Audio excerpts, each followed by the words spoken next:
नमस्कार भाई सभी को। सभी बच्चे जय मां सरस्वती का नाम ले लें।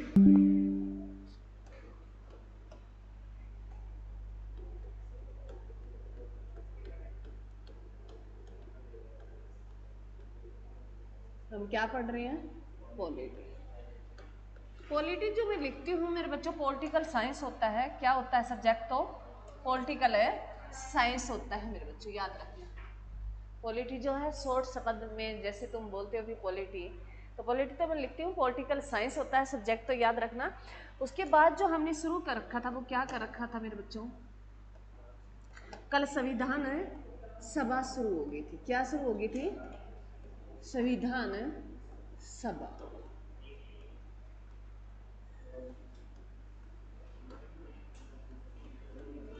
इससे पहले हमने जो है कमेटी रूल, क्राउन रूल कर लिए, वो हम बार बार रिपीट नहीं करेंगे। संविधान सभा का इसका जितना मैंने कराया वो मैं 5 मिनट तुम्हें बता देती हूँ मेरे बच्चों। पहले तो ये संविधान सभा जो बनाई गई थी, कैबिनेट मिशन आया। कौन सा मिशन आया था? कैबिनेट मिशन आया था। कैबिनेट मिशन जो कब आया मेरे बच्चों? ये हाँ 24 मार्च 1946 को आया था। और इसी कैबिनेट मिशन में जो है उसमें 3 व्यक्ति आए थे। एक तो आया था क्रिप्स जो कौन था? स्टैफोर्ड क्रिप्स था। और एक पेंथिक लॉरेंस था। और एक एवी अलेक्जेंडर था। एक कौन था? एक भी अलेक्जेंडर था।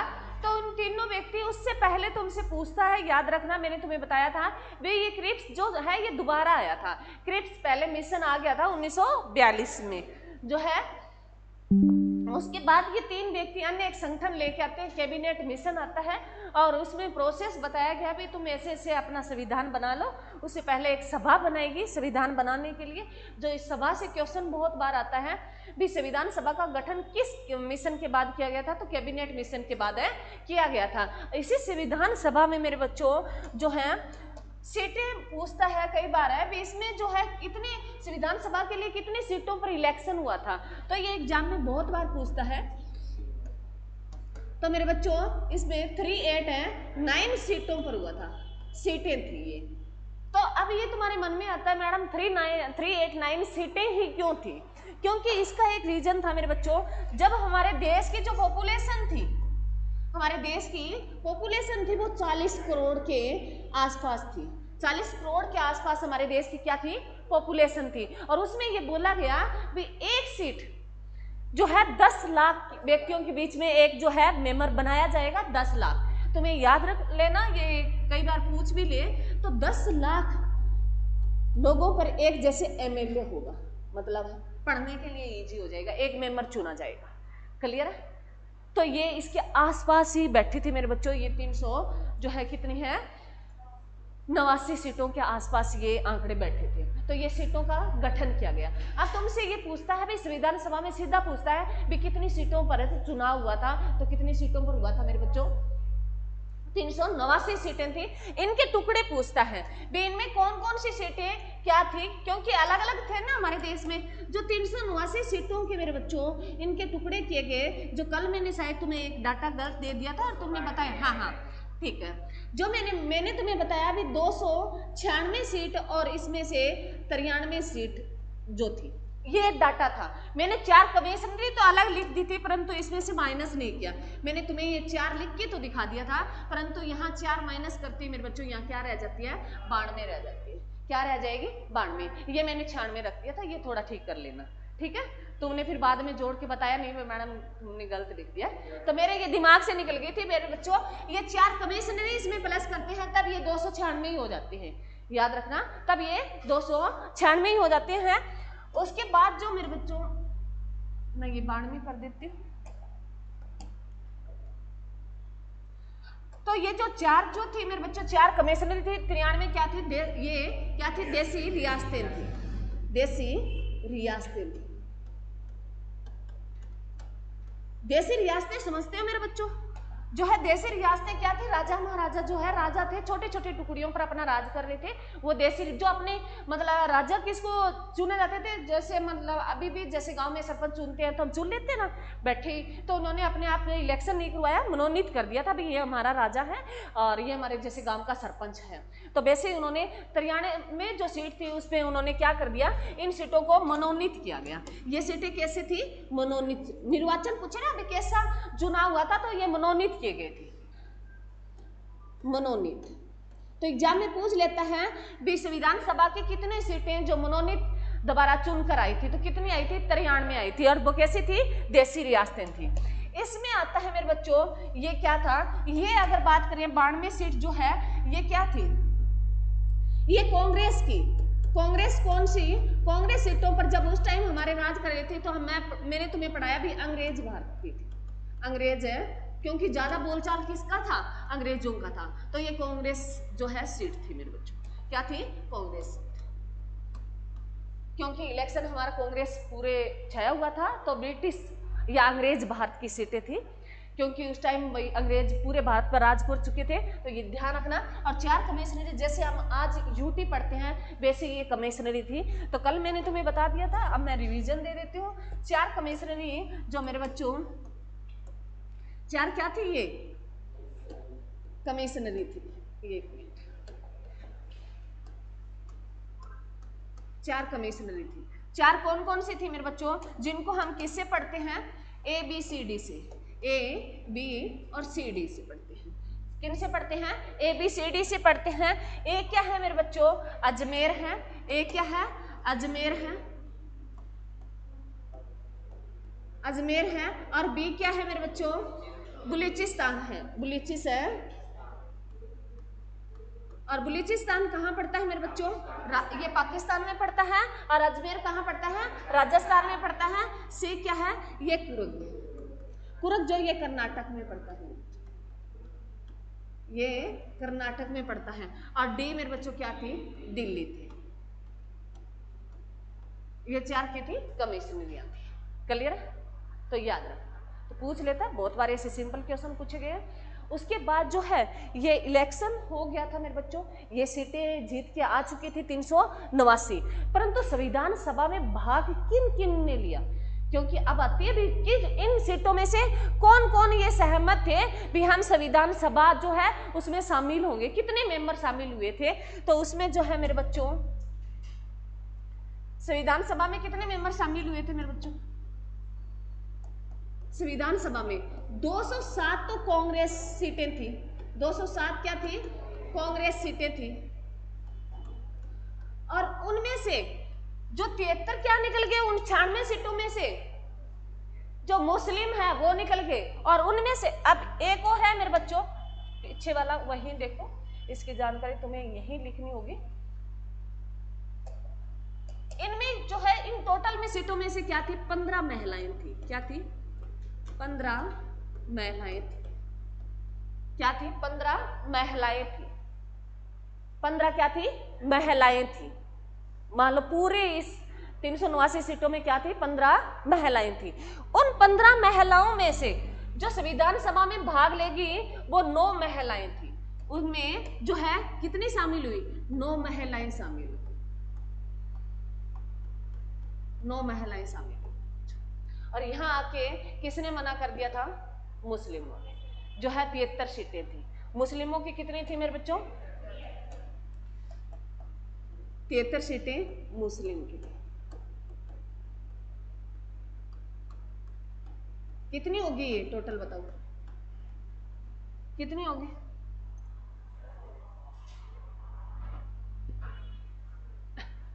और इसमें जो टोटल पूछे जहां तुम बात करते हो तो उसमें कुछ निर्दलीय भी थे, 15 सीटें निर्दलियों की थी, 15 सीटें किसकी थी, निर्दलियों की थी। ये भी लिख लो, पूछ सकता है, 15 सीटें निर्दलियों की थी,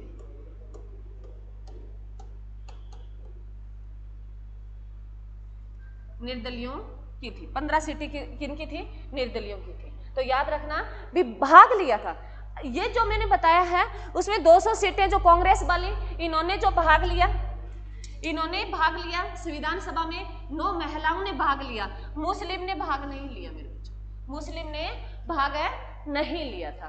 15 निर्दलीय थे, वो थे ही थे। तो याद रखना ये सीटें आपसे पूछ लेता है भी कांग्रेस जो है कितनों ने भाग लिया कितनों ने नहीं लिया, तो तुम ये डाटा याद रखोगे तो तुम घटा बढ़ा कैसे भी कर सकते हो। टोटल 389 सीटें थी, 296 पर जो है वो ब्रिटिश अधिकारी, जिसमें 4 कमिश्नरी, 292 पर इलेक्शन हुआ, और जिसमें से जो सीटें थी 93 देशी रियासतें थी वो मनोनीत थे, और ये बाकी जो सीटें हैं मेरे बच्चों ये निर्वाचित की गई थी, मतलब वोट डाल के निर्वाचन किया गया था। ये जो सीटें थी मेरे बच्चे ये निर्वाचन सीटें थी। कैसी थी? निर्वाचित सीटें थी, याद रखना। और ये क्या थी? 93 मनोनीत थी। तो पूछता है तुम्हारे से भी जो है निर्वाचित सीटें कौन कौन सी थी और मनोनीत कौन कौन सी थी, तो ये ध्यान रखना, ठीक है।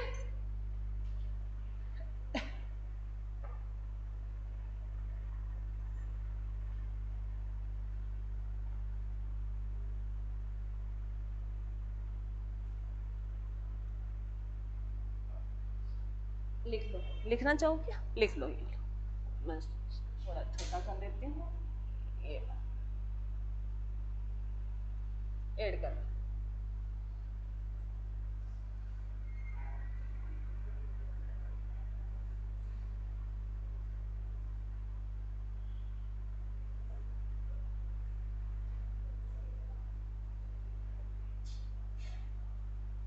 हो गया मेरे बच्चों?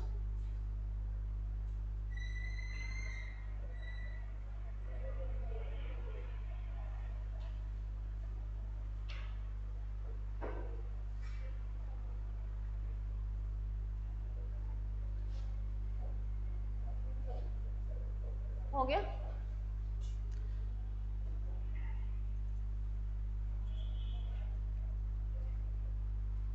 अब आता है उसके बाद जो ये बन गया था मेरे बच्चों, फिर उसके बाद पूछता है भाई संविधान सभा की बैठकें। संविधान सभा की बैठकें जो हमने कल कर ली थी, मैं लिख देती हूँ जल्दी जल्दी। संविधान सभा की बैठक, जो पहली बैठक,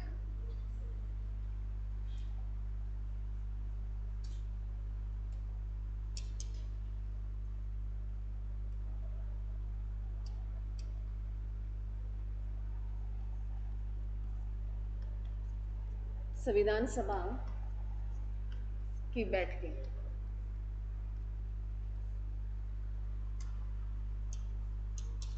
उसमें 3 बैठक, जो पहली बैठक मेरे बच्चों फर्स्ट जो बैठक हुई थी, बैठक है जो कब हुई? 9 दिसंबर 1996 को हुई, जिसमें हमने 96, ठीक 96 बोल दिया क्या? दिमाग में कुछ और ही चल रहा है। चलो, फर्स्ट बैठक जो 9 दिसंबर 1946 को हुई थी, और ये इसमें जो मेरे बच्चों इस बैठक में सारे जो चुनाव में भाग लिया किसने? 200 सीटें जो कांग्रेस जीत के आई, 207 सीटें वो 9 महिलाएं इन्होंने भाग लिया था। और इसमें भाग लेने के बाद, क्योंकि जब सारे एमएलए हो तो उसमें एक अध्यक्ष बनाना पड़ता है, तो उसमें जो सबसे बुजुर्ग व्यक्ति और एक्सपीरियंस जो कहते हैं ना भी, हम कई बार हमारे घर वाले कह देते हैं, हम कहते हैं हमारे माँ बाप जो है हम जो चाहते हैं वो नहीं करते, तो हम कोई जो समझाने वाला कह देता है ना भी माँ बाप ने आपने जितना आटा खा रखा है उन्होंने उतना नमक है खाया हुआ होता है, तो भी उनको एक जिंदगी का एक्सपीरियंस होता है, अनुभव होता है। तो उसमें एक अनुभवी व्यक्ति था, वो कौन था? सचिदानंद सिन्हा था। उसको क्या टेम्परेरी तौर पर अस्थायी अध्यक्ष चुन लिया गया था। इसमें इस बैठक में अस्थायी अध्यक्ष चुना गया। किसका अध्यक्ष? संविधान सभा का। उसमें जो किसको चुना गया था मेरे बच्चों? सच्चिदानंद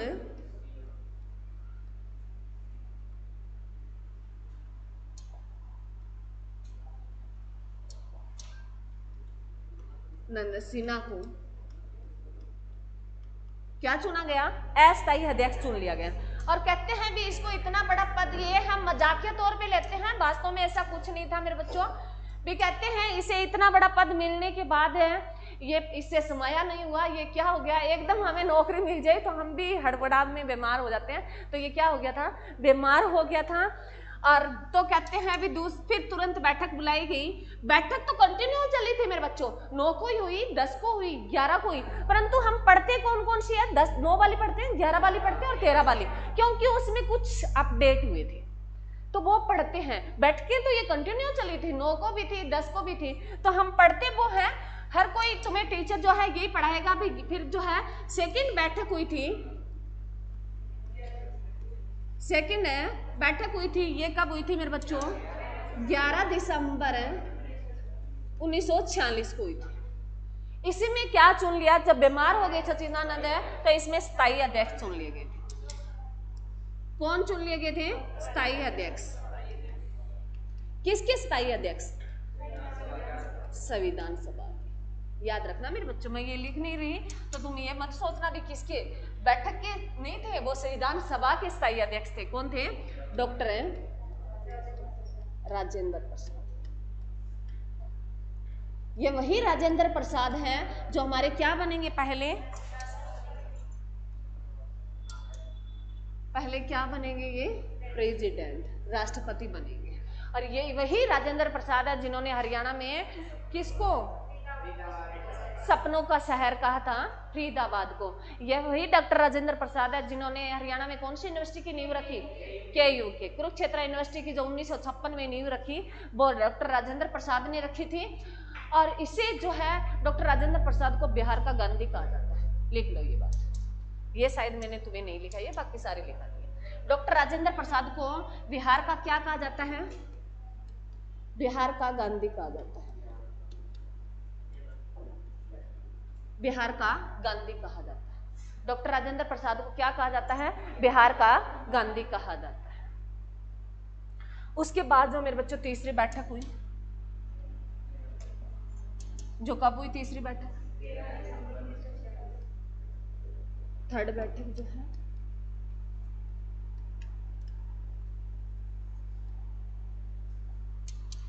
13 दिसंबर 1946 को, 13 दिसंबर 1940 को थर्ड बैठक हुई। और इसमें हमने एक जो है संविधान सभा में क्या अपना लिया था? क्या कौन सा प्रस्ताव रखा गया? उद्देश्य प्रस्ताव रखा गया। थर्ड बैठक में कौन सा प्रस्ताव रखा गया? उद्देश्य प्रस्ताव रखा गया। उद्देश्य प्रस्ताव लाया गया किसके द्वारा मेरे बच्चों? Very good. ये उद्देश्य प्रस्ताव जो हमारे पहले प्रधानमंत्री बनेंगे, प्रधानमंत्री जो है पहले फर्स्ट लिख लेना इसके साथ, फर्स्ट प्रधानमंत्री जवाहरलाल नेहरू के साथ। जवाहरलाल नेहरू ने जो है संविधान सभा में अपना उद्देश्य प्रस्ताव रखा। क्या रखा? उद्देश्य प्रस्ताव रखा। इसी उद्देश्य प्रस्ताव को हम क्या बोलते हैं मेरे बच्चों? प्रस्तावना। इसको क्या बोलते हैं हम? प्रस्तावना।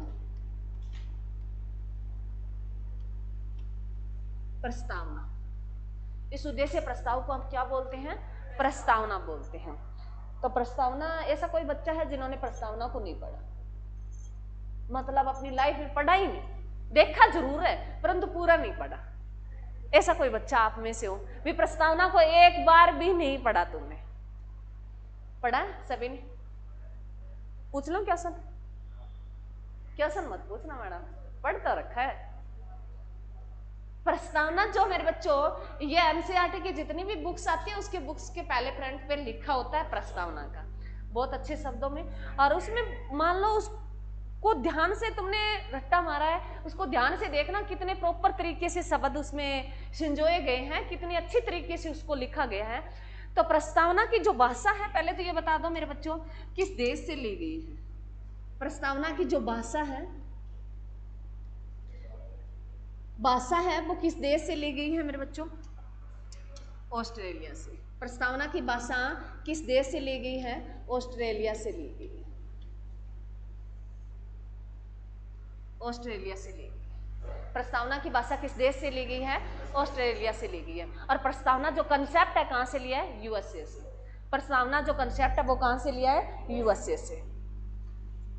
प्रस्तावना शब्द ये पूछे, ये यूएसए से है और इसकी भाषा है वो ऑस्ट्रेलिया से ली गई है।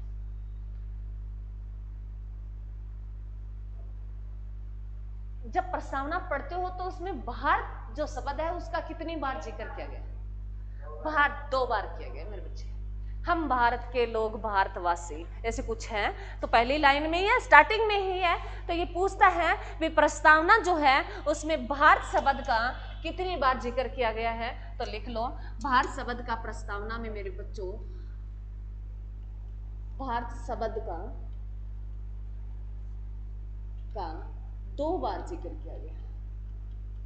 2 बार इसका जिक्र किया गया है। प्रस्तावना में भारत शब्द का 2 बार जिक्र किया गया है। इस प्रस्तावना को उद्देश्य प्रस्ताव रखा था मेरे बच्चों, जब ये रखा एक कागजी टुकड़ा था, क्या रखा, उस पर लिख दिया भी ऐसे ऐसे कुछ है तो इसको अपनाना है, तब ये रखा था। परंतु इसको एक्सेप्ट कब कर लिया था संविधान सभा ने? प्रस्तावना को जो है अपना कब लिया था, इसको एक्सेप्ट कर लिया था 22 जनवरी 1947 को इसको अपना लिया था। संविधान सभा ने 22 जनवरी 1947 को प्रस्तावना को एक्सेप्ट कर लिया था, स्वीकार कर लिया था भी ये संविधान सभा के लिए, ये जो हम संविधान लिखेंगे उसके लिए औचित्य है हमारी प्रस्तावना। क्लियर है मेरे बच्चों? अरे क्लियर है? अब आता है इसी की बातें हैं मेरे बच्चों, यही कर देते हैं। आगे जब जिक्र आएगा तो मैं बार बार नहीं करूंगी, यही कर देते हैं। अब कुछ एक तो इसके बारे में लिख ही ली है, कुछ और लिख लेते हैं। तो मेरे बच्चों अभी तक संविधान में प्रस्तावना में कितनी बार चेंज किया गया है? 1 बार अभी तक है। प्रस्तावना में संविधान में इसमें जो चेंज हुआ है प्रस्तावना में, पूछता है भी कितनी बार संविधान संशोधन किए गए हैं, तो इसमें जो है 1 बार है संविधान संशोधन किया गया है। 1 बार संविधान संशोधन किया गया है मेरे बच्चों। ये किया गया है मेरे बच्चों 42वां संविधान संशोधन। ये कौन सा था? 42वां संविधान संशोधन था, 42वां था मेरे बच्चों 1976। 42वां संविधान संशोधन है जो 1976 में किया गया। और इस संविधान संशोधन के तहत इसमें 3 शब्द जोड़े गए थे। इसमें क्या जोड़े गए थे? इस संविधान संशोधन के तहत है जो कौन सा है मेरे बच्चों 42वां है, और इसमें कितने शब्द जोड़े गए? 3 शब्द जोड़े गए। प्रस्तावना में कितने शब्द जोड़े?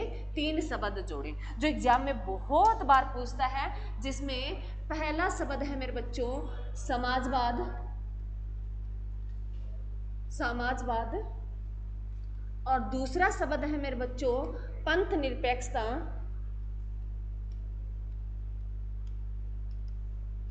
पंथ निरपेक्षता, और तीसरा शब्द जो है मेरे बच्चों क्या है? अखंडता। तीसरा शब्द क्या है? अखंडता है मेरे बच्चों। एक मिनट, अखंडता है मेरे बच्चों, अखंडता। 3 शब्द जोड़े गए थे। ये बहुत बार एग्जाम में क्वेश्चन आता है, मोस्ट इंपोर्टेंट है। बहुत बार पूछता है कि प्रस्तावना में जो है किस संविधान संशोधन के तहत चेंज किया गया था, तो ये 42वां संविधान संशोधन था, जो कब हुआ? 1976 में हुआ। इसी 42वें संविधान को मिनी संविधान भी कहा जाता है। इसका आज मैं हम कंप्लीट नहीं करेंगे, परंतु प्रस्तावना का मैंने तुम्हें ये जिक्र आया तब बता दिया। ये आगे करेंगे तब मैं सारा नहीं करूंगी, हम रिवीजन कर लेंगे। तो इसमें 3 शब्द जोड़े गए थे, समाजवाद, पंथ निरपेक्षता और अखंडता। और ये ऑप्शन देगा और पूछ लेगा इनमें से कौन सा नहीं है, कौन सा जोड़े गए। कई बार 2 शब्द दे देता है, तो ये एग्जाम में बहुत क्वेश्चन बार बार के आते हैं यहाँ से। क्लियर मेरे बच्चों? इतना क्लियर? उसके बाद जो है मेरे बच्चों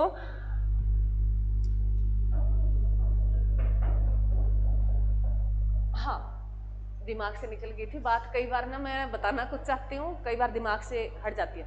भाई ये संशोधन क्यों किया गया? ये मूल ढांचा था मेरे बच्चों। प्रस्तावना क्या? संविधान का मूल ढांचा है। सुनो, पहले मैं तुम्हें 5 मिनट लेना पड़ेगा, उसके बाद ये क्लियर होगा। संविधान संशोधन है मेरे बच्चों, इसका मैं नहीं बताऊंगी। तो ये 368 आर्टिकल में होता है, भाग 20 में। ये इसका जिक्र बाद में लिखेंगे, अब नहीं लिखेंगे। संशोधन जो है ये मान लो चेंज करना हो संविधान में, तब संविधान संशोधन। पहले ये आते हैं विधेयक आते हैं। क्या आते हैं? पहले विधेयक आते हैं। जब ये पारित हो जाते हैं उसके बाद इनको संविधान संशोधन बोला जाता है, जो पास हो जाए। हर तरीके से पास हो जाए। भी प्रस्तावना जो था, संशोधन तो बहुत मिलेंगे तुम्हें, संविधान संशोधन बहुत मिलेंगे जो 106 पारित हो चुके हैं, और जबकि 128 टोटल है हो चुके हैं, विधेयक टोटल 128 आ चुके हैं, परंतु पारित होने वाले 106 संविधान संशोधन हो चुके हैं। परंतु ये जो प्रस्तावना में चेंज किया गया, ये किस केस के तहत किया गया था? केशवानंद भारती केस था। पहले तो एक बार लिखना नहीं है तुम्हें, मैं जैसे बोलूं वैसे पहले सुन लो। ये किसके लिए किया था? केशवानंद भारती केस था मेरे बच्चों, केशवानंद भारती केस था। केशवानंद भारती जो है केरल वाली ये एक मतलब जो महाराज मान लो, जैसे हमारे अखाड़े होते हैं तो वहां बाबा लोग बैठे होते हैं ना, भी एक बाबा जो लंबे टाइम तक राज कर रहा है, उस अखाड़े पे बैठा है, तो मतलब वो उस जो जमीन होती है, कोई भी मंदिर हो गया, तो उसकी वो अपने आप की खुद संपत्ति हो जाती है उसकी, जो लंबे टाइम तक वो कर रहा है सेवा पानी जो है, तो उसकी संपत्ति है। ऐसे ही ये केरला का था जी, केशवानंद था, ऐसा ये महाराज था केशवानंद, जो आप सर्च करके देखोगे तो उसमें मिलेगा, उसने बड़ा सा टिक्का लगा रखा है, केशवानंद है जो है। इन्होंने जो भूमि के लिए लड़ाई की जो है उन्होंने, क्योंकि जो उस टाइम लाया गया भी जो संपत्ति थी, और ये केस जो है 76 का है मेरे बच्चों, उससे पहले हो गया था केस, तो उसको क्या था भी जो जितनी भूमि पड़ी है वो सरकारी अंडर में आनी थी, तो इन्होंने कहा भी नहीं, ये जो है उसकी अखाड़े की जमीन है, अखाड़ा है जो भी है उस केस में था, परंतु ऐसे कुछ था, मंदिर की जमीन थी, तो उन्होंने कहा भी नहीं, तो ये बोला गया भी है। इसके तहत उन्होंने कहा भी ये लिखा गया है संविधान में, तो इस केस के तहत मूल ढांचे में परिवर्तन पहली बार किया गया था। मूल ढांचा, प्रस्तावना क्या है संविधान की? एक है मूल ढांचा है, उसका नींव मान लो, उसकी क्या थी? एक है नींव थी, तो नींव में भी हेर फेर करके ये 3 शब्द जोड़ दिए गए थे। तो पूछता है भी जो है प्रस्तावना में संविधान के मूल ढांचा जो प्रस्तावना में चेंज करना किया गया, वो किस केस के उपरांत किया गया था? ये केशवानंद भारती केस था, ठीक है, तो याद रखना। और ये केशवानंद भारती है ना मेरे बच्चों, ये कहां से है? केरल से, केरल वाले से, केरल का एरिया है, ठीक है। उसके लिए जमीन के लिए मैंने तुम्हें कहानी बता दी है, और तुम कहीं से गूगल से कोई भी वीडियो देख लेना, तुम्हें अधिक से अधिक जानकारियां मिलेगी। बस तुम्हें इतना याद रखना है कि मूल ढांचे में परिवर्तन किस केस के बाद हुआ था? तो केशवानंद भारती केस था। और गहराई से जानना है तो तुम सर्च करके देख लेना, तुम्हें गूगल बाबा बता देगा, बहुत सारी बातें बता। क्लियर? बस सिर्फ एक याद रखना, केशवानंद भारती केस। और ये कौन था? मैंने बता दिया, एक महाराज था, भूमि के लिए लड़ाई हुई, भूमि जो है सरकारी अंडर में आनी थी, इन्होंने कहा नहीं, परंतु इन्होंने कहा भी बाद में ये लड़ाई ज्यादा हो गई थी। और इसमें जो है मेरे बच्चों, जब इस केस में एक दिलचस्प कहानी है, तो जो वो तुम्हें बताएगा, गूगल से एक बार जरूर देखना मेरे वाली सुन के। इसमें जो जजों की कमेटी बैठी थी उस टाइम, जजों की संख्या जो थी, जजों की संख्या थी वो 13 थी। जजों की संख्या की एक कमेटी बनाई गई, उस पर बहस निकली, और जो है इसमें 13 जज थे। कौन थे? 13 जज थे। और 13 जज में इसमें जो है ये केस इतना बड़ा था और बहुत कुछ इसमें चेंज किया गया। इन 13 जजों में से मेरे बच्चों कमेटी बनी थी वो 7-6 की बनी थी। भी 7 जज जो थे वो सरकार के अंडर में थे, और 6 जो थे वो केशवानंद के साइड थे। इतनी बहस मान लो, ट्रायल का हो गया था। अभी एक अगर केशवानंद की तरफ चला जाता तो वो मान्य होता ये, परंतु उसमें 7 जज जो थे वो सरकार की तरफ थे, और एक जो 6 जज थे वो गुप्त कमेटी में जो है इनका गुप्त इलेक्शन कराया गया, पर्चियां डलवाई गई और बताया गया, तो जिसमें 7 जज थे वो किसकी तरफ थे? सरकार की तरफ थे, और 6 जज वो किसकी तरफ थे? केशवा की तरफ थे। तो बहुत अच्छा था और बहुत लंबा संघर्ष किया इन्होंने। और जो है इसमें जजों की आप सोच सकते हो तो कितना बड़ा केस रहा हो, जिसमें 6 जजों की तरफ से। तो ये कई बार पूछ लेता है, पूछ ले, और तुम्हें एक बार तुम्हें जरूर देखना है, फोन सभी के पास होंगे तो एक बार इनका पढ़ना, तुम्हें और भी उससे नॉलेज मिलेगा, ठीक है, क्योंकि पता होना तुम्हें जरूरी है। कई भी चीज होती है, जो भी होता है मेरे बच्चों, ये तुम सर्च करके पढ़ लिया करो, क्योंकि सारी चीजें हम यहाँ बताने लगे ना, एक एक पॉइंट, एक एक शब्द की सारी कहानी, तो ये तुम्हारे लेक्चर है कभी भी पूरे नहीं होंगे। और तुम्हारे पास इतना लंबा टाइम नहीं होता, तुम 2-2 साल से यहाँ बैठ के तैयारियां करो, सिलेबस कभी नहीं होता। पॉलिटी का मैं तुम्हें कहती हूँ, मैं 40 से 45 क्लास दूंगी, मैं समाप्त करा दूंगी, तो 40-45 में पॉलिटी कभी नहीं होती मेरे बच्चे, संविधान सभा ही समाप्त नहीं होती, परंतु यहाँ करानी पड़ती है। सिलेबस को कम से कम कर लिया है, 40-50 शब्दों में सिमो लिया उसको, वो उतने तुम्हें मैं बताती जाऊँ। तो तुम्हें पढ़ना हो, कोई चीज तुम्हें अच्छी लगे तो पढ़ लिया करो, कोई दिक्कत नहीं है। कलियर मेरे बच्चों प्रस्तावना? अरे कलियर है? ये था मेरे बच्चों प्रस्तावना, जो है कौन सी बैठक में उद्देश्य प्रस्ताव लाया गया, बता दो एक बार। कौन सी बैठक में लाया गया? तीसरी बैठक में लाया गया। और जो है इसको प्रस्तावना को जो स्वीकार कब कर लिया था संविधान सभा ने? 22 जनवरी 1947 को कर लिया था। और प्रस्तावना में कितनी बार संविधान संशोधन हुआ है मेरे बच्चों? कब हुआ है? 1976 में। कौन सा संविधान संशोधन? 42वां था। कौन सा था? 42वां था। और किस केस के तहत है जो संविधान के मूल ढांचे प्रस्तावना में चेंज किया गया? केशवानंद भारती केस। और 3 शब्द कौन कौन से जोड़े गए थे इसमें? समाजवाद, पंथ निरपेक्षता और अखंडता मेरे बच्चों। उसके बाद जो अब हम करेंगे, संविधान सभा में बनाने के लिए मेरे बच्चों समितियां बनी थी, समितियों का जिक्र करेंगे। जो पूछ लेता है समितियां, कम्युनिटी जो बनी थी, समितियां अलग अलग है, इनका पूछ लेता है। तो पहली लिखो मेरे बच्चों, पहली लिखो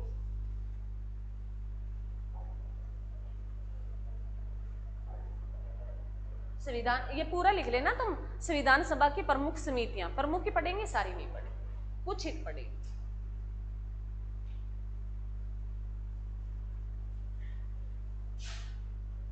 लिख लिया? चलो इसमें पहली लिखो मेरे बच्चों, संघ समिति। पहले लिखो संघ समिति,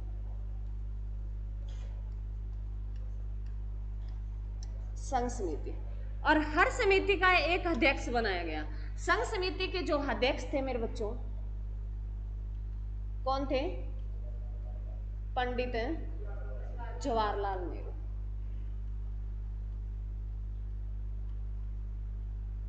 नेहरू थे, पंडित जवाहरलाल नेहरू। और हमारे पंडित जवाहरलाल नेहरू पहले क्या बने? प्रधानमंत्री, फर्स्ट प्रधानमंत्री। और पंडित जवाहरलाल नेहरू जो रिकॉर्ड रहा है लाल किले पर सबसे ज्यादा, हाँ जी, राष्ट्रीय ध्वज फहराने का, ये मैं तुम्हें बार बार इसलिए बताती हूँ मेरे बच्चों, ये एग्जाम में आता है और ये चीजें छूट जाती है। कितनी बार फहराया था? 17 बार।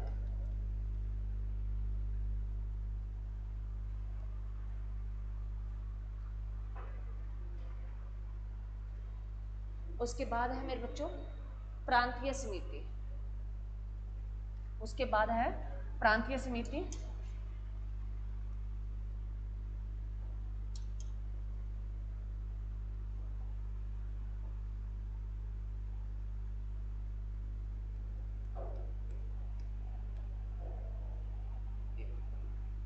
प्रांतीय समिति कमेटी बनी। इसमें जो मेरे बच्चे अध्यक्ष रहे थे वो कौन रहे थे? कौन रहे थे? सरदार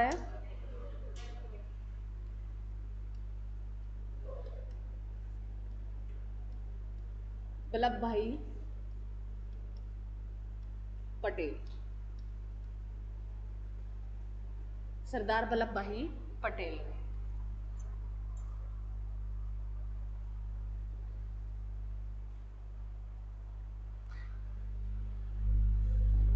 ये सरदार वल्लभ भाई पटेल थे मेरे बच्चों। इसको सरदार की उपाधि किसने दी थी? जो सरदार की जो उपाधि दी थी वो किसने दी थी? बारदोली की महिलाओं ने। बारदोली की महिलाओं ने। और ये बारदोली कहाँ पड़ता है मेरे बच्चों? बारदोली कहाँ पड़ता है? गुजरात में। कहाँ पड़ता है? गुजरात में। कहाँ पड़ता है? गुजरात में। बारदोली की महिलाओं ने जो है किसको सरदार की उपाधि दी थी? वल्लभ भाई पटेल को दी थी, इसीलिए इसको सरदार वल्लभ भाई पटेल के नाम से जाना जाता है। और जो है ये इसी की प्रतिमा मेरे बच्चों, सबसे बड़ी प्रतिमा अगर पूछे यूपीएससी का, तुम देखते हो जैसे लफ्साना ये बताता है तो उसमें तुम देखते हो ये चादर से ओढ़े हुए एक व्यक्ति होता है, कंधे पे से चादर है उसकी रखी होती है, उसकी पिक बनी होती है। वैसे इसकी सबसे बड़ी प्रतिमा लगी है सरदार वल्लभ भाई पटेल की, वो गुजरात में लगी है। तो ये भी नोट कर लो भी सरदार वल्लभ भाई पटेल की सबसे बड़ी प्रतिमा, हाँ जी, वो कहाँ लगी है? गुजरात में लगी है। गुजरात में लगी है। और गुजरात में इसी के नाम पर एक डैम है, वो कहाँ है मेरे बच्चों? एक है सरदार है, कौन सा डैम है नाम बताओ? हाँ, सरदार सरोवर बांध, वो इन्हीं के नाम पर है। सरदार सरोवर बांध जो बना है मेरे बच्चों, ये कहाँ बना हुआ है? नदी कौन सी? नर्मदा नदी। कौन सी नदी? नर्मदा नदी। नर्मदा नदी के किनारे बना हुआ है। नर्मदा नदी के किनारे बना हुआ, नर्मदा नदी पे बना है। ऐसे तुम्हें नर्मदा नदी से मतलब है, किनारा हो चाहे कहीं हो, नर्मदा नदी पे बना हुआ है। और जो है मेरे बच्चों ये जो नर्मदा नदी, ये बांध मतलब प्रॉपर स्थान पूछे तो कहाँ है? मतलब नर्मदा नदी तो है मेरे बच्चों, नर्मदा नदी तो बहुत से राज्यों से होकर गुजरती होगी, परंतु ये प्रॉपर स्थान पूछे तो ये कहाँ है? गुजरात में है मेरे बच्चों। कहाँ है? गुजरात में है। कहाँ है? गुजरात में है, नर्मदा नदी पर। नर्मदा नदी का जिक्र आ गया मेरे बच्चों, नर्मदा नदी के साथ तुम याद रखना दो नदियां हैं, एक ताप्ती नदी। ताप्ती नदी, नर्मदा नदी और ताप्ती नदी ऐसी दो नदियां हैं मेरे बच्चों जो ये कहाँ गिरती है मेरे बच्चों? अरब सागर में गिरती है। कहाँ गिरती है? ये अरब सागर में गिरती है। नर्मदा नदी और ताप्ती नदी जो ऐसी दो नदियां हैं जो कहाँ गिरती है? अरब सागर में गिरती है। बाकी लगभग सारी नदियां हाँ बंगाल की खाड़ी में गिरती है। बाकी सारी नदियां जाके बंगाल की खाड़ी में गिरती है, पश्चिम से पूर्व की तरफ जाती है। और ये दो ऐसी नदियां हैं जो पूर्व से पश्चिम की तरफ है, अरब सागर में गिरती है। तो ये तुम माइंड अपने आप सेट कर लिया करो, ऐसे क्वेश्चन पकड़ने की कोशिश किया करो। इससे क्वेश्चन आप आ जाए, नर्मदा नदी वो कैसे बहती है? पूर्व से पश्चिम बहती है, पूर्व से पश्चिम, तो अरब सागर में तभी जाएगी ना, पश्चिम की तरफ जाएगी। हाँ, तो याद रखना नर्मदा और ताप्ती नदी ऐसी दो नदियां हैं जो कहाँ गिरती है? अरब सागर में गिरती है। क्लियर है मेरे बच्चों? अरे क्लियर है?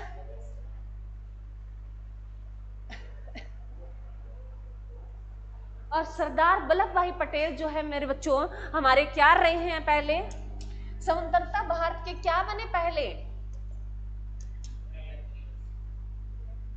लिखो, सरदार वल्लभ भाई पटेल स्वतंत्र भारत के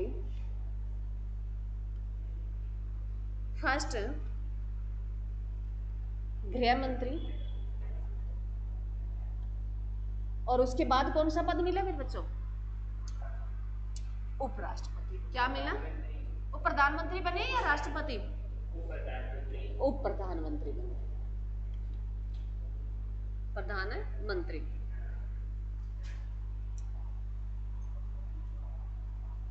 गलत मत करवा देना, उप प्रधानमंत्री बने।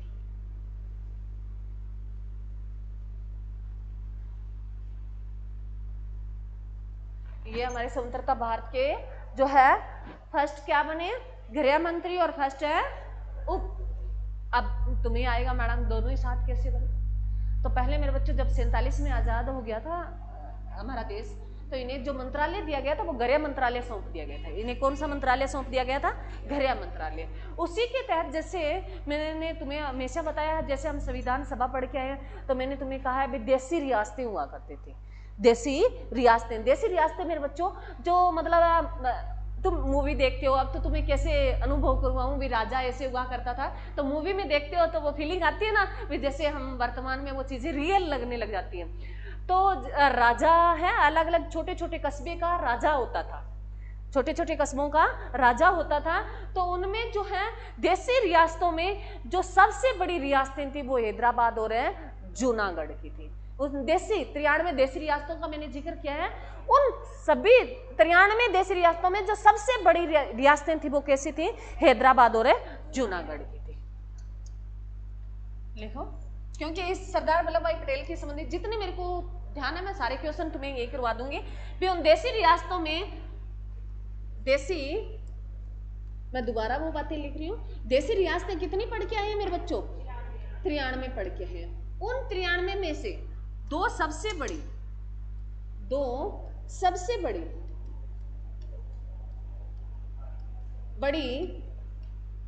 रियासतें वो कौन कौन सी थी मेरे बच्चों? कौन सी थी रे, बताओ रे। हाँ, हैदराबाद, और एक जो सेकंड थी मेरे बच्चों जूनागढ़। दो रियासतें थी, हैदराबाद और जूनागढ़। हैदराबाद जो है मेरे बच्चों किसकी राजधानी है? आप वर्तमान में ये किसकी है? तेलंगाना की राजधानी है वर्तमान में। और पहले किसकी थी? आंध्र प्रदेश की थी। पहले किसकी थी? आंध्र प्रदेश की थी। और जो जूनागढ़ स्थान पड़ता है मेरे बच्चों, ये कहां पड़ता है वर्तमान में? गुजरात में पड़ता है। स्थान पड़ता है, राजधानी नहीं है। गुजरात की राजधानी क्या है? गांधीनगर। गुजरात की राजधानी तो गांधीनगर है, परंतु जूनागढ़ स्थान पड़ता है वो कहां पड़ता है मेरे बच्चों? गुजरात में पड़ता है वर्तमान में। अब सुनो, ये दो सबसे बड़ी रियासतें थी। सारा हमारा संविधान बन गया, सारे लोग सहमत हो गए, जो पाकिस्तान अलग हो गया। जो हैदराबाद थी ना, ये ज्यादा हम करेंगे हिस्ट्री में, परंतु तुम्हें इतना याद रखना है भी हैदराबाद रियासत का राजा कहता भी हम अलग अपना देश बनाएंगे। तो कहते हैं ये जो सरदार वल्लभ भाई पटेल जो क्योंकि उनको कौन सा मंत्रालय दिया गया? गृह मंत्रालय। गृह का मतलब होता है घर के सारे शामिल रहे, सारे इकट्ठे रहे। तो हैदराबाद का राजा मान नहीं रहा था, तो ये जाते हैं कौन? सरदार वल्लभ भाई पटेल उनके पास जाते हैं, उनसे मतलब सहमति जताते हैं भी हम सारे एक हैं, हमारा धर्म एक है, हम एक देश के रहने वाले हैं, अलग अलग मतलब बहुत सारी कंडीशनें रखते हैं। परंतु फिर भी क्यों नहीं माने? हैदराबाद का जो राजा था वो मानता नहीं है। फिर उन्होंने सरदार वल्लभ भाई पटेल ने, क्योंकि उनके पास कौन सा मंत्रालय है? गृह मंत्रालय। और पुलिस और ये फौजी जो ये मंत्रालय, पुलिस वाला मंत्रालय किसके पास आता है? गृह मंत्रालय में आता है। तो उन्होंने एक ऑपरेशन चलाया, सरदार वल्लभ भाई पटेल ने ऑपरेशन चलाया, ऑपरेशन है पोलो मेरे बच्चों। तो ये लिख लो, इस पॉइंट तक लेके आना था मेरे को तुम्हें भी। सरदार वल्लभ भाई पटेल ने, एक मिनट मेरे बच्चों मैं लिख देती हूँ।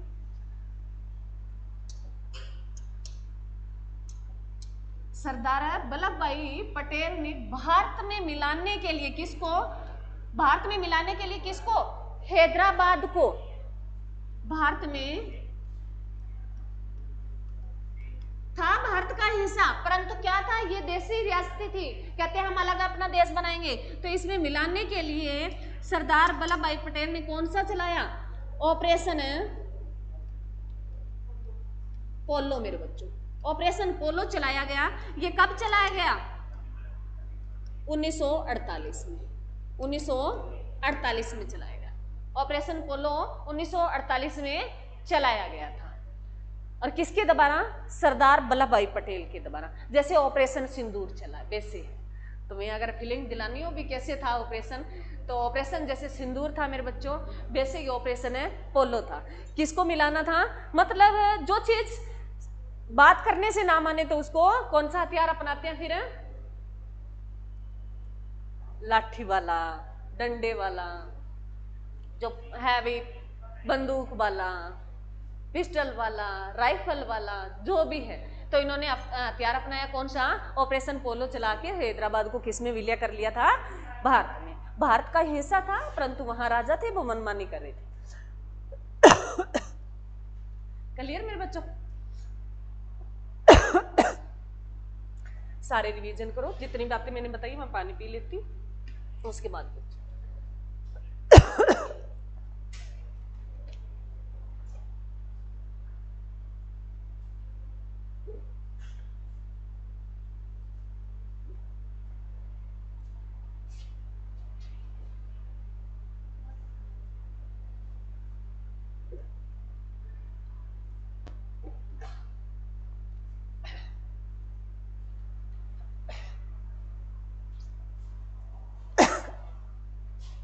हो गया।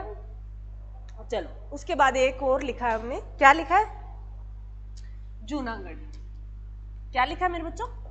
जूनागढ़। जूनागढ़ स्थान पड़ता है, कहां पड़ता है? गुजरात में।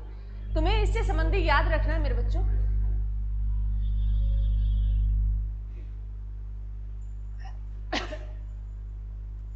क्योंकि हाल ही में जूनागढ़ में जो है, हाल ही 24 में या 25 की है जो कहानी है, जूनागढ़ स्थान पड़ता है कहां? गुजरात में। याद रखना।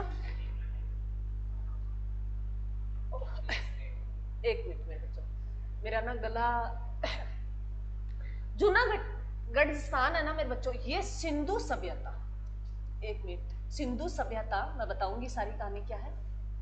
सिंधु सभ्यता जो हमें हिस्ट्री में जानेंगे, इसका एक स्थान मिला है भी। जैसे गुजरात में सबसे ज्यादा एरिया मिला है, धोलावीरा है जो सिंधु सभ्यता का सबसे बड़ा स्थान है, वैसे ही धोलावीरा से कुछ ही की दूरी पर ये जूनागढ़ पड़ता है। उसके साक्ष्य मिले जूनागढ़ से किस सभ्यता के? सिंधु किसके मिले मेरे बच्चों? सिंधु सभ्यता के मिले। क्लियर है? अरे क्लियर है? तो याद रखना, भी पूछ सकता है, ये हाल ही की घटना है, तो जूनागढ़ को ऐसे याद रख लेना। और रियासत सबसे बड़ी पूछे तो कौन कौन सी? हैदराबाद और जूनागढ़। चलो, और ज्यादा हम बातें नहीं करेंगे इसके बारे में।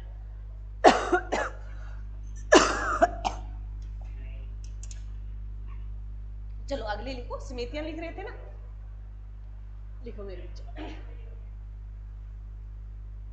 संचालन समिति लिखो, लिखो। तीसरी है ना ये?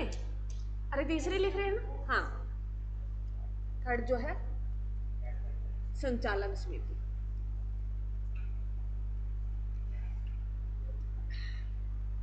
संचालन है समिति। इसके भी अध्यक्ष किसे बनाया गया था मेरे बच्चों? डॉक्टर है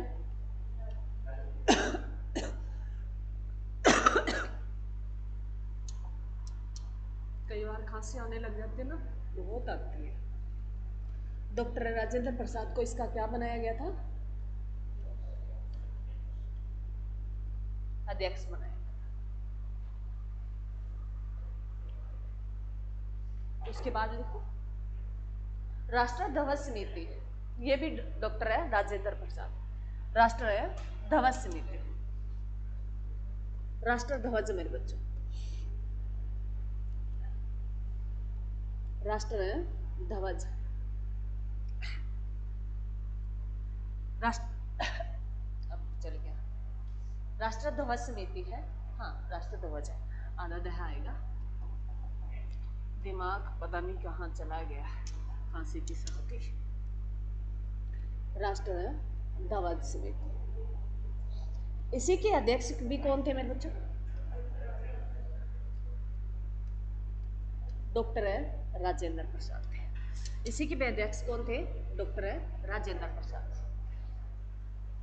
उसके बाद लिखो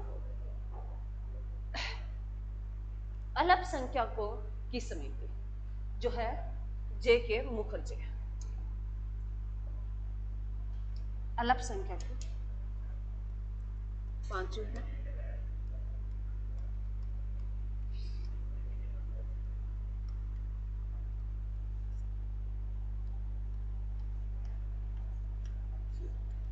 कौन थे अध्यक्ष? कौन थे मेरे बच्चों? कौन थे? एच.सी. मुखर्जी थे। हाँ सही है।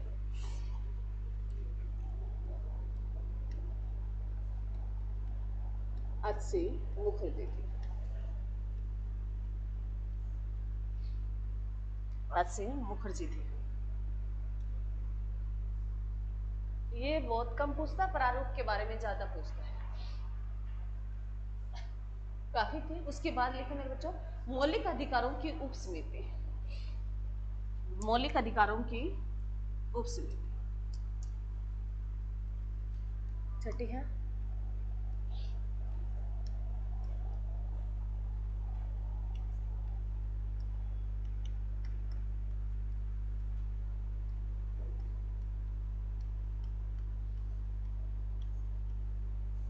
ये कौन थे मेरे बच्चों? जेपी कृपलानी थे। हाँ जेपी कृपलानी थे। जेपी कृपलानी थे। बी है क्या? जे बी है क्या? अरे ठीक है। जे बी कृपलानी थे। ये ऑथेंटिक है, ये तो तुम कहीं से कर लेना, जो भी है समझाने वाली इसमें कोई बात नहीं है। जे बी कृपलानी थे। उसके बाद जो थे मेरे बच्चों लास्ट जो है झंडा समिति, इसी के भी जे बी कृपलानी थे। सातवां है झंडा समिति, इसके भी क्यों थे मेरे बच्चों? जे बी कृपलानी थे अध्यक्ष। ये अध्यक्ष है मेरे बच्चों। और तुम्हें ये मैं तुम्हें एक बात बताती हूँ। तुम कोई भी बुक्स पढ़ रहे हो, सोशल मीडिया पे देख रहे हो, मैं मेरा कहती हूँ जैसे मेरे बच्चों तुम्हें ये लगे जैसे इनका ना उपाध्यक्ष भी बनाया गया, तुम्हें याद रखना है जो ये दिया गया ना, ये क्वेश्चन जे पूछे गए हैं, तुम इनको वन लीनियर क्वेश्चन मान के चलना।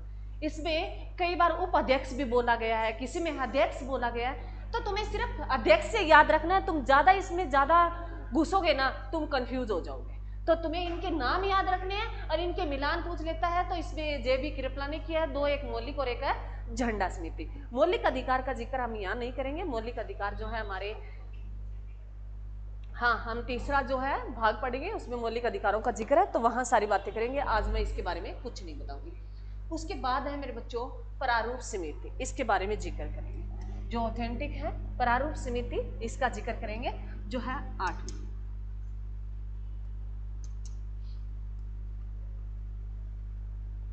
प्रारूप समिति। प्रारूप समिति ये बहुत बार पूछता है, मोस्ट इंपोर्टेंट है। इसके अध्यक्ष बनाए गए थे किसको मेरे बच्चों? अध्यक्ष किसको बनाया गया? डॉक्टर भीमराव अंबेडकर। किसको?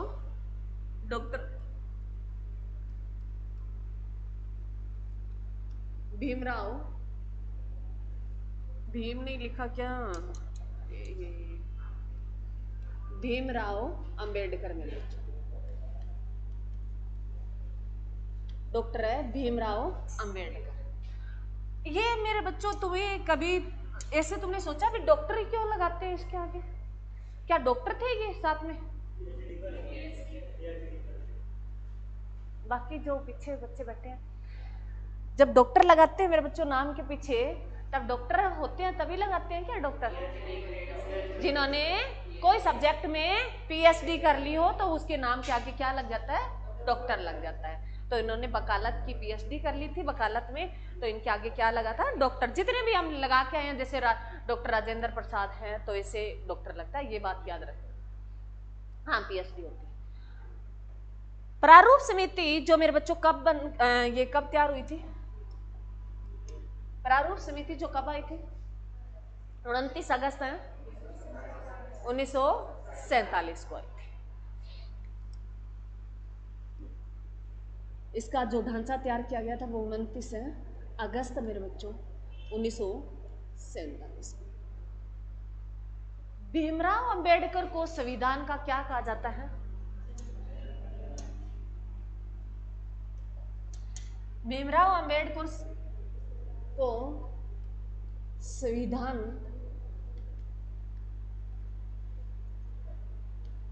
का क्या कहा जाता है मेरे बच्चों? जनक कहा जाता है, जननी कहा जाता है।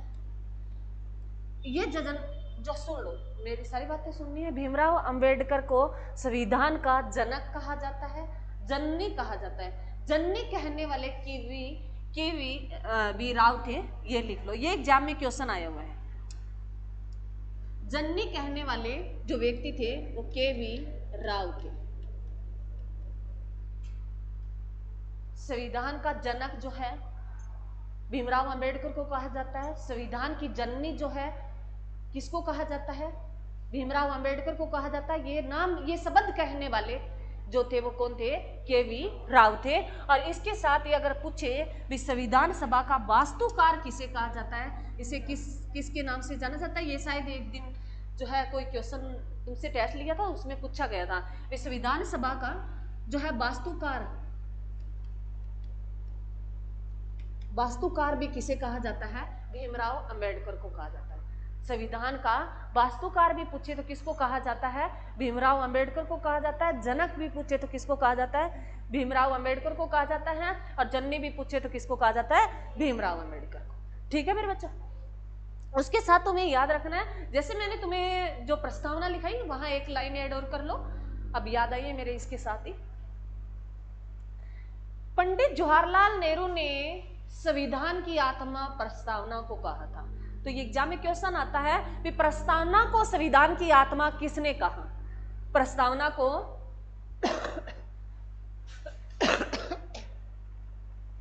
प्रस्तावना को संविधान की आत्मा किसने कहा? जवाहरलाल नेहरू ने कहा। पंडित जवाहरलाल ये अंबेडकर जो है ये संविधान की आत्मा कहेगा, वो संवैधानिक है, जो उपचार है उनको कहेगा, जो आर्टिकल 32 है वहां पढ़ेंगे तभी वहां जिक्र करूंगी भी ये अंबेडकर ने संविधान की आत्मा किसको कहा है। ठीक है, आज हमने प्रस्तावना पढ़ा तो वो याद रखना कि प्रस्तावना को संविधान की आत्मा कहने वाले कौन थे? पंडित जवाहरलाल नेहरू थे। इससे संबंधित मेरे बच्चों ये सारे तो ये नहीं होंगे, परंतु एक तारीख लिखी है मैंने जो मोस्ट इंपोर्टेंट है। क्या लिखा है मेरे बच्चों? 29 अगस्त। अब ये बता दो मेरे बच्चों, इस दिन कौन सा डे मनाया जाता है?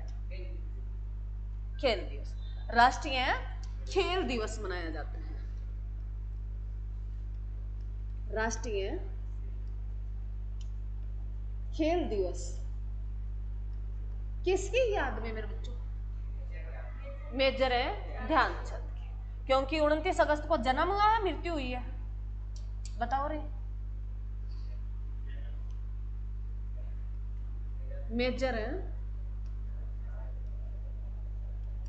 ध्यानचंद की याद में। मेजर ध्यानचंद है जिनका जन्म 29 अगस्त को हुआ है, तो उस दिन को हम कौन सा डे मनाते हैं? राष्ट्रीय खेल दिवस। और मेजर ध्यानचंद क्या खेलते थे? क्या खेलते थे? हॉकी के जादूगर किसे कहा जाता है? हॉकी का जादूगर किसे कहा जाता है मेरे बच्चों? मेजर ध्यानचंद को। अब इसे जो है 29 अगस्त को है अवार्ड भी दिया जाता है, जो कौन से अवार्ड का नाम बदलकर मेजर ध्यानचंद किया गया है? कौन से अवार्ड का मेरे बच्चों? मेजर ध्यानचंद है अवार्ड में ये लिख देती हूँ। मेजर ध्यानचंद अवार्ड किया गया कौन से? राजीव गांधी अवार्ड का नाम बदलकर क्या कर दिया गया है मेरे बच्चों? मेजर ध्यानचंद कर दिया गया।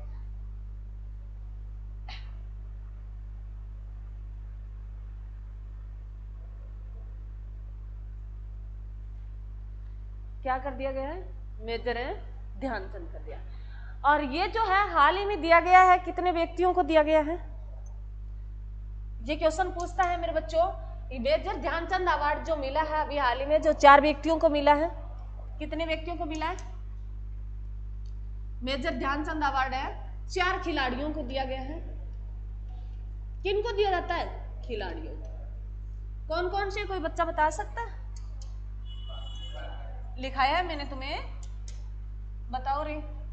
पहला मनु भाकर, जो किस खेल से है मेरे बच्चों? किससे है? शूटिंग से। मनु भाकर है जो हरियाणा की, कहाँ की रहने वाली है ये? झज्जर की। मनु भाकर है जो शूटिंग से है, एयर पिस्टल जो है मेरे बच्चों। और ये जो अब 2024 के ओलंपिक हुए उसमें 2 ब्रोंज जीतने वाली पहली भारतीय महिला बन गई थी। और पहली वैसे ओलंपिक में 2 जो है मेडल जीतने वाली पहली महिला बन गई थी। कौन है? मनु भाकर, जो हमारे झज्जर से बिलोंग करती है। दूसरा बताओ मेरे बच्चा, दूसरा नाम? परवीन सेठी। परवीन सेठी। सेठी है क्या? परवीन सेठी जोशी है, सॉरी मेरे बच्चों, सेठी नहीं है, जोशी है। मैंने कहीं और ध्यान दे लिया था। जोशी है, जोशी लिखना, क्योंकि पूरा नाम ही लिखना जरूरी है। प्रवीण जोशी, जोशी, प्रवीण जोशी मेरे बच्चों। ये किस खेल से है? कौन है प्रवीण जोशी? तीसरा नाम बताओ, तब तक सोच के बताओ मेरे को। तुम भी अपडेट हुआ रहा करो ना। तीसरा कौन सा है मेरे बच्चों? हरमन प्रीत मेरे बच्चों। हरमनप्रीत जो है कहाँ का है? हरमनप्रीत कहाँ का है? किस खेल के मतलब जो मेजर ध्यानचंद थे वो कौन से खेल से थे? हॉकी से। हरमनप्रीत जो है जिन्होंने हॉकी में हमारा जो है अब की बात 2024 में ओलंपिक में नहीं आया था ब्रॉन्ज, तो उसमें हरमनप्रीत थे। उस टीम में जो कप्तान थे वो कौन थे? हरमनप्रीत थे। ये भी हरियाणा से है। उसके बाद जो है मेरे बच्चों चौथे नंबर का कौन सा है? गुकेश, सो ठीक है, बढ़िया। गुकेश जो है ये शतरंज से है मेरे बच्चों। ये किस खेल से है? शतरंज से। गुकेश। इन 4 व्यक्तियों को मिला है, क्या मिला है मेरे बच्चों? मेजर ध्यानचंद अवार्ड मिला है। याद रखना, खिलाड़ियों को दिया जाता है। मनु भाकर जो एयर पिस्टल, जो झज्जर की रहने वाली। प्रवीण जोशी ये तुम कल बताओगे, मेरे को तुम्हें ही बताना है, बाकी मैंने तुम्हें बता दिया है। हरमनप्रीत जो है मेरे बच्चों हॉकी के हैं, ये हमारे हरियाणा से हैं। और जो है गुकेश ये शतरंज के हैं, ये बताना कहाँ के हैं। तुम्हारे 2 ऑप्शन है ये। तुम क्योंकि सोशल मीडिया का यूज कर रहे हो तो उसका कुछ फायदा भी ले लिया करो मेरे बच्चों। ये क्वेश्चन अभी ये कहाँ के और किस खेल से है, और इसका बताना है, प्रॉपर स्थान बताना इसका भी और इसका भी। तुम कुछ खुद सर्च करोगे ना तभी जानोगे। यहाँ मैं तुम तब तक तुम सिक्की सिकाई खाते रहोगे, कुछ नहीं पढ़ पाओगे। कुछ सेक के खाया करो, तो कुछ है सर्च भी कर लिया करो। आता है इधर उधर से, फ्रेंड से आता है, कोई बोल नहीं रहा है, कोई बात नहीं, नहीं तो तुम्हारे पास सोशल मीडिया भरा पड़ा, उसका यूज करना सीख जाओ। और जितना तुम खुद अपने हाथ से सर्च कर करके लिखोगे ना जीके, उतनी तुम्हारी अवार्ड होती जाएगी। मेरा यहाँ कोई तुम्हें ये बताने का कोई औचित्य नहीं था, ना तुम मेरे से पूछते, ना तुम कहते भी मैडम आपने ये नहीं बताया 29 अगस्त को कौन सा डे मनाया जाता है। ना बताती तो भी चलता ना। अरे मेरा तो चल ही जाता। मैं तो कहती मैं तो पोल्टी क्यों, पोल्टी कर लो तुम तो मांगा, चल ही जाता। परंतु मेरे बच्चों मैं तुम्हें ये लिंक करना क्यों सिखाती हूँ, ताकि तुम जब भी कोई भी चीजें पढ़ रहे हो तो तुम उस चीज को लिंक कर दो। अब हिस्ट्रिक आया, पॉलिटिक आया, तो उससे लिंक करना सीख जाओगे। और जब लिंक करना सीख गए एक चीज को दूसरी चीज से, तो तुम्हें ना इंटरेस्ट आने लग जाएगा पढ़ाई में। फिर तुम्हें ये नहीं होगा मेरे को जीके याद नहीं होती, याद नहीं होती मेरे बच्चों, किसी को याद नहीं होती। अब मैं ना बहुत सारी बातें तो मैं यहाँ जाऊंगी ना, अब रास्ते में याद आएगी, ये नहीं बताया मैंने बच्चों को, ये मेरे को याद था। तो ये चीजें करनी पड़ती है मेरे बच्चों। इस तरीके से तुम लिंक बनाओ, याद रह जाएगी। और 2-4 बार इसको देख लिया करो और खुद लिखने की कोशिश किया करो। हो सकता है मेरे से कोई बात छूट जाए और तुम्हें पता हो तो तुम ऐड कर लिया करो, कोई जरूरत नहीं है। तुम पहले अपना काम सिद्ध करो, उसके बाद दोबारा देखेंगे किसी की हेल्प करने की। ठीक है, थैंक यू मेरे बच्चों।